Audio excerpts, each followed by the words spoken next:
Friends இந்த முட்டை சாதத்தை பாருங்களா, பார்க்கவே இவ்வளோ ஒரு சூப்பராக இருக்கும். டேஸ்ட்டும் அந்தளவுக்கு சூப்பராக இருக்கும். நம்ம இதில் எந்த ஒரு சோஸோ பொடியோ எதுவுமே சேர்க்கல. நாமளே மசாலா அரைச்சி தான் சேர்த்துருக்கோம். டேஸ்ட் அந்தளவுக்கு சூப்பராக இருக்கும். நம்ம இந்த முட்டை சாதம் எப்படி செய்யலாம்னு பார்க்கலாமா? Hi friends, welcome to Kerala சமையல். கேரளா சமையலில் நம்ம முட்டை சாதம் தான் செய்ய போகிறோம். வாங்க எப்படி செய்யலாம்னு பார்க்கலாம். நம்ம முட்டை சாதம் செய்யறதுக்கு ஒரு பாத்திரம் வச்சுக்கோங்க. 2 கப் அரிசி எடுத்துக்கோங்க. நான் ஜீரக சம்பா அரிசி தான் எடுத்திருக்கேன். 250 கிராம் கப்பில் 2 கப்பு ஜீரக சம்பா அரிசி எடுத்திருக்கேன். இதில் சேர்த்து கொடுத்துக்கோங்க. இப்போ ஜீரக சம்பா பார்த்தீங்களா, எவ்வளோ நீட்டாக எவ்வளோ ஒரு சூப்பராக இருக்குது பாருங்க. சேர்த்து கொடுத்துக்கோங்க. இப்போ இதில் நல்லா கொதிக்கிற தண்ணி, சுட தண்ணியே உள்ளே சேர்த்துக்கோங்க. உங்களுக்கு எப்பவுமே சாதம் பண்ணும்போது சிக்கன் ரைஸ், எக் ரைஸ் இது மாதிரிலாம் செய்யும்போது சாதம் உங்களுக்கு ஒட்டாமல் வரணும்னா இந்த மாதிரி நல்லா சூடான தண்ணி சேர்த்து அரிசியை நல்லா 2 டைம் கழுவிட்டு சேர்த்திங்கன்னா கொஞ்சம் கூட ஒட்டாது, உதிரி உதிரியாக இருக்கும். நீங்கள் பச்சரிசியில் கூட கண்டிப்பாக செய்யலாம். நீங்கள் இந்த மாதிரி செஞ்சீங்கன்னா பச்சரிசியில் கூட சாதம் செய்யலாம், ஒட்டாமல் வரும். சூடான தண்ணி சேர்த்து கொடுத்துட்டு ஒரு 1/4 மணி நேரம் நல்லா மாற்றி வச்சுக்கோங்க. மசாலா ரெடி பண்ணுறதுக்கு அடுப்பில் ஒரு இரும்பு வானல் எடுத்து வச்சுக்கோங்க. இதில் 2 டேபிள் ஸ்பூன் மிளகு சேர்த்துக்கோங்க. 1 டேபிள் ஸ்பூன் ஜீரகம் சேர்த்துக்கோங்க. 2 கொத்து கருவேப்பிலை சேர்த்துக்கோங்க.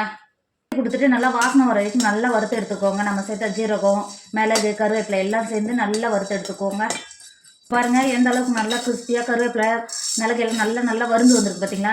இப்போ வேறு ஒரு பாத்திரத்துக்கு மாற்றிட்டு நல்லா பவுடராக இதை அரைச்சி எடுத்துக்கோங்க. சாதம் பண்ணுறதுக்கு அடுப்பில் தண்ணி வச்சு நல்லா கொதிக்க ஆரம்பிச்சிருச்சு. 2 டேபிள் ஸ்பூன் உப்பு சேர்த்துக்கோங்க. நீங்கள் சாதம் வடிக்கும் போது எக்ஸ்ட்ரா உப்பு இருக்கிற மாதிரி இருக்கணும். 2 டேபிள் ஸ்பூன் உப்பு சேர்த்துக்கோங்க. அது கூடவே ஒரு எலுமிச்சம்பழத்தை பாதியாக கட் பண்ணி வச்சுருக்கேன். அந்த எலுமிச்சம்பழத்தையும் நல்லா பிழிஞ்சு சேர்த்துக்கோங்க. ஒரு துண்டு பட்டை, 3 கிராம்பு சேர்த்துக்கோங்க. அது கூடவே 1 டேபிள் ஸ்பூன் எண்ணெய் சேர்த்துக்கோங்க. சேர்த்து கொடுத்துட்டு இன்னும் 2 செகண்ட் நல்லா கொதிக்க விடுங்க. தண்ணி சேர்த்து தண்ணி நல்லா கொதிக்க ஆரம்பிச்சிருச்சு. நம்ம ஜீரக சம்பா அரிசி நல்லா ஊற வச்சுருந்தோம்ல, அது நல்லா கழுகி எடுத்து வச்சுருக்கேன். அது உள்ள சேர்த்துக்கோங்க. நீங்கள் எப்பயுமே சாதம் வடிக்கிற மாதிரி இருந்தால் எக்ஸ்ட்ரா தண்ணி வச்சுக்கணும். நான் வடிக்க தான் போகிறேன், அதனால தான் இந்த அளவுக்கு தண்ணி எக்ஸ்ட்ரா வச்சுருக்கேன். இப்போ அரிசியை உள்ள சேர்த்து கொடுத்துக்கோங்க. அரிசியை சேர்த்து கொடுத்துட்டு நல்லா கலந்து கொடுத்துக்கோங்க. கலந்து கொடுத்துட்டு சாதத்தை நல்லா 3/4 பாகம் வெந்த உடனே எடுத்து வடிச்சுக்கோங்க. முட்டை சாதம் பண்ணுறதுக்கு ஒரு பாத்திரம் வச்சுக்கோங்க. ஒரு 3 டேபிள் ஸ்பூன் எண்ணெய் சேர்த்துக்கோங்க. எண்ணெய் சேர்த்து எண்ணெய் நல்லா சூடாயிடுச்சு. 10 பல்லு பூண்டை பொடியாக கட் பண்ணி வச்சுருக்கேன். உள்ள சேர்த்துக்கோங்க.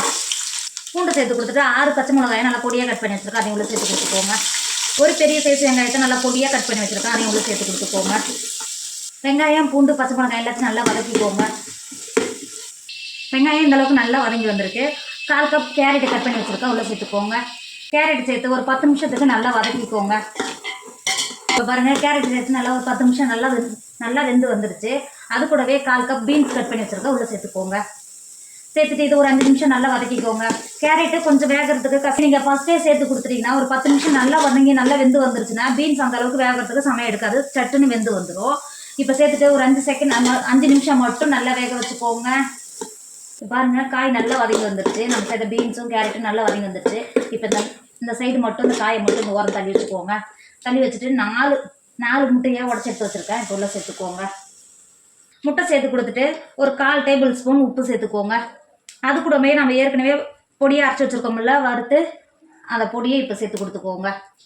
சேர்த்துட்டு நல்லா முட்டையை நல்லா காயோட சேர்த்து நல்லா வறுத்து எடுத்துக்கோங்க. இந்த அளவுக்கு நல்ல முட்டை நல்லா வறுந்து வந்தோடனே நம்ம சேர்த்த காயோட நல்லா சேர்த்து நல்லா கலந்து கொடுத்துக்கோங்க. இந்த மாதிரி கலந்து எடுத்துக்கோங்க. இந்த அளவுக்கு நல்லா கலந்து கொடுத்துட்டு நம்ம ஏற்கனவே படித்து எடுத்து வச்சுருக்கோம்ல, அதை உள்ள சேர்த்துக்கோங்க.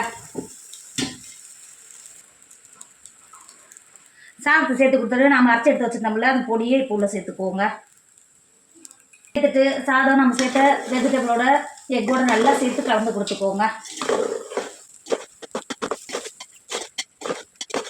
இப்போ நல்லா கலந்து கொடுத்துட்டு ஒரு 10 நிமிஷத்துக்கு அடுப்புலேயே அதே மாதிரி நல்லா ஒரு 10 நிமிஷம் சாதம் நல்லா நம்ம வடிச்சப்போ கொஞ்சம் ஜில்லுன்னு இருக்கும் பார்த்தீங்களா, இதிலே கடந்து நல்லா சூடாகிற வரைக்கும் நல்லா சூடாக்கிக்கோங்க.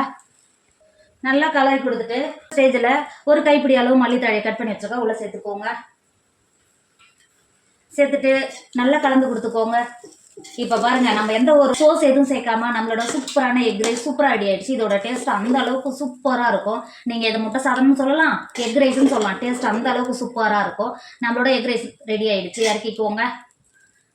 இறக்கிட்டு வேறு ஒரு பாத்திரத்துக்கு மாற்றிக்கோங்க.